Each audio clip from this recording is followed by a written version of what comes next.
आज माता भगवती, महादेव शंकर की कृपा सभी भक्त प्राप्त करें।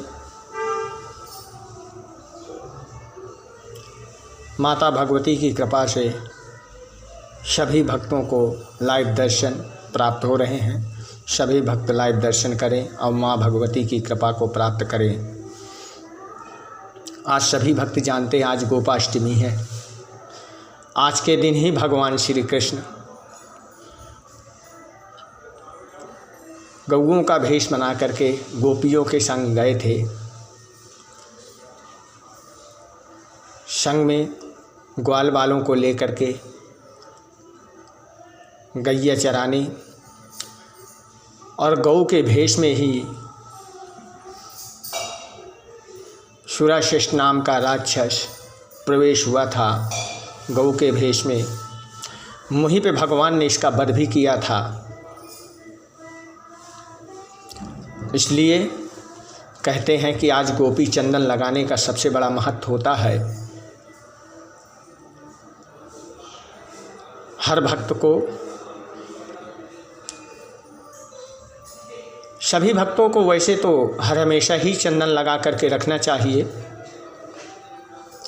पर आज भगवान ठाकुर जी को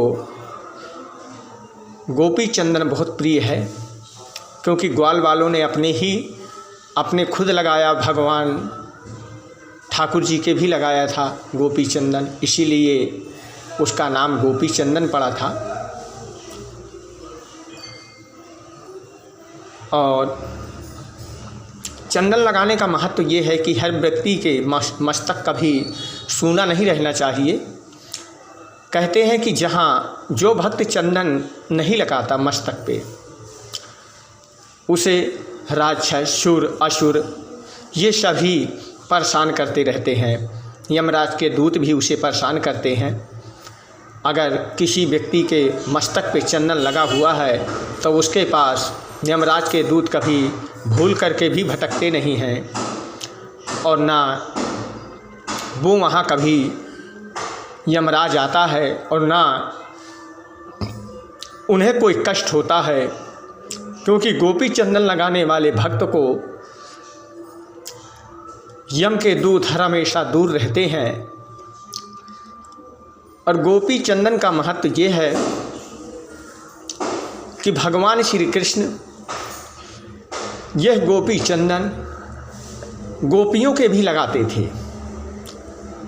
भगवान का रहस्य और लीला इतना अनमोल था कि उनकी महिमा का बखान करना हम भक्तों के लिए बहुत मुश्किल का काम है। और यह जब भगवान श्री कृष्ण ग्वालों के संग वन में गौओं को चराने गए और लौट करके आए तो सबके मस्तक पे, यहाँ तक कि गौओं के मस्तक पे भी चंदन लगा हुआ था। तो वहाँ की जो गोपियाँ थी उन्होंने देखा और देख करके बड़ा अचंभित किया। तो भगवान श्री कृष्ण से पूछती हैं कि हे यशोदा के लाल, आपने यह चंदन कहाँ से लाए और कहाँ क्यों लगाए? भगवान ने बताया कि यह चंदन लगाने का महत्व ये है कि यथा कर्माणि तथा चंदनम प्राप्ति योगो सनातनः राक्षसम योगो न प्रवेशम शांति योगो न तिष्ठितः। एक तो गोपी चंदन लगाने से क्या है कि शांति का प्रतीक है। दूसरा, मस्तक ललाट जो होता है वो कभी खाली नहीं होना चाहिए। तीसरा, यम के दूत कभी जो चंदन लगाए हुए होगा उस पर कभी अतः के आप प्रवेश नहीं करते हैं। वहाँ स्वयं भगवान श्री ठाकुर जी की कृपा होती है। और आज दुर्गाष्टमी भी है।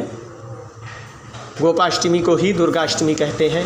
आज के दिन माता रानी की भी कृपा प्राप्त होती है। आज के दिन माता को लाल वस्तु से प्रसन्न होती हैं और लाल वस्तु ही माँ को प्रिय है। इसलिए आज के दिन जैसे गुड़हल का फूल, गुलाब का फूल,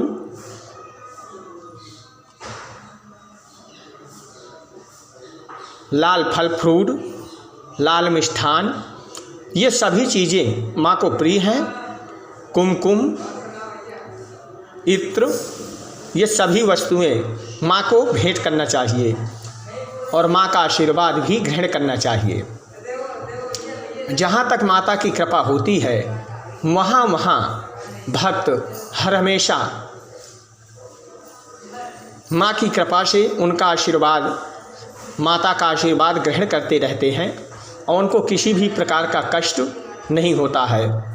यहाँ तक कि माया उनको कभी घेर नहीं सकती, मनुष्य कभी मोह माया में पड़ नहीं सकता और असुरों का प्रकोप कभी माता की कृपा से हो नहीं सकता। आज दिन शनिवार, तिथि अष्टमी, रात्रि को 10:45 तक रहेगी। इसके बाद नवमी प्रवेश करेगी। सभी भक्त लाइव दर्शन करें और माँ का आशीर्वाद ग्रहण करें। अब हम दुर्गा भागवत का पाठ करेंगे, जिसमें माता रानी का आशीर्वाद प्राप्त करते हुए मार्कंडेय जी कहते हैं, ओम अयुक्तानां शते खड्गो भिवश्चालो युद्धे रणे गजवाजिसहस्रो घोरे नेकेयो परिवारिता। मार्कंडेय जी ने कहा कि 60 लाख रथियों के साथ घिरा हुआ 22 काल नामक दैत्य भी उस युद्ध भूमि में लड़ने लगा और परिवारित नामक राक्षस हाथी पर सवार हो घुड़सवारों के अनेक दलों तथा 1 करोड़ रथियों की सेना लेकर के युद्ध करने लगा और बिडाल नामक दैत्य 5000 रथियों के साथ मिलकर के लोहा लेने लगा। इनके अतिरिक्त और भी हजारों महादैत्य रथ, हाथी और घोड़ों को लेकर के साथ महादेवी के साथ युद्ध करने लगे। इस प्रकार से मार्कंडेय जी श्री दुर्गा भागवत का पाठ करते हुए ऋषियों को यह सब बताते हैं और ऋषि हाथ जोड़ करके कथा का श्रवण करते हैं। जय माता दी, बोल सच्चे दरबार की जय।